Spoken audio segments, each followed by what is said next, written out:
Tär jólaafton klockan jing, bing bang bing. Hej, jag ska Vakurleiki.fo i dag så är det 1 december. Man ser det jul i kväll.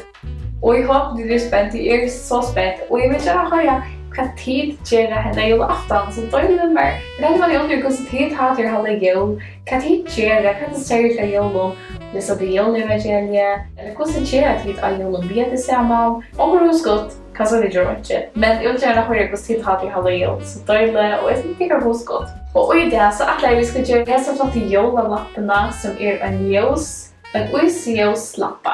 Så jag ska minnas av jólum som jag börjar med att förtälla lite om 1 december är att Jesus kom in i heimen. Men hvor kom Jesus in i heimen? Det ständer i Johannes 8:8. Han var inte ljós, men han skulle vittna ljóset då som Johannes. Ett samma ljós är det som lyser över att människor skulle komma i heimen.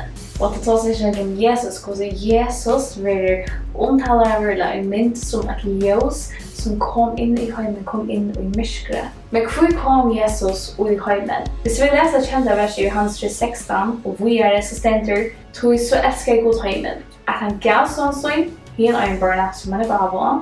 För att för han tror han skall inte förtäpas men av outliv. Inte sända Gud sån i heimen för att han ska döma heimen. Men för att heimen ska vara frälst vid honom. Hur kom Jesus i heimen? För sända Gud Jesus i heimen för att han kunde frälsa människor vid tryck på han som vi läser i vers 16. Så som vi är, och här är domen att ljóset, Jesus, vi kommer i heimen, men människorna älskar mycket mer än ljóset till världsklare är önt. För att han inte är hatar ljóset och kommer inte till ljóset för att världskanske ska inte vara uppenbara. Och det ständer i Johannes 8:12, Jesus talar till att det tar säger är ljós heimsins. Tanne FYLG mer skall inte gänga myskre, men hava ljós livsins. Det vill säga att Jesus säger är ljós livsins, men han som tror med att som FYLG mer efter ska hava ljós livsins.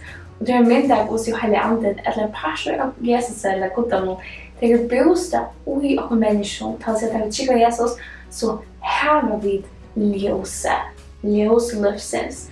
Och det är så Jesus säger, ja men nu är det tid ljós livsins. Så då vi tackar med Jesus tryck på han, så vill vi östna ljós för han för att lysa och han åter som människor kommer finna han. Så till årsöken att Jesus kom in i heimen, årsöken att han var född som barn och döja kroston, han yngste över en ljós heimsins. Inte för att han heimen ljósan, men för att han som fyllt honom inte ska gänga i mörkret. Så det är upp till oss att välja Jesus till bästa gångerna av öppnån. Så i vanliga tecken erkänna till den 14 december att Jesus är till ett ljós. Han är så tydlig att allt är något som mist. Så nu får jag veta att det kan gå så att jag kunde göra en ljós-lampa. Det var så festligt att göra.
Så vi ser just efter kanske om en tog nu till för pappas med tog natten av december månad.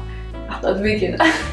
Men det var så ståttligt, det var så för det att fyllt vi och var så frisk och festlig och låter så väl. Men tack för det och vi ser just det är nästa för som wish never men glädje alla gott med cheers just bye.